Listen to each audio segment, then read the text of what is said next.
I don't know if I'm changing over.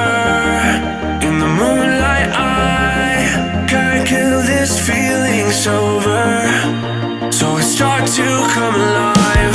I don't know what starts to control me.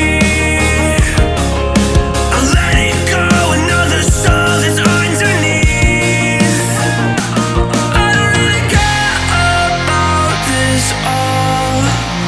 It's the fall that kills me.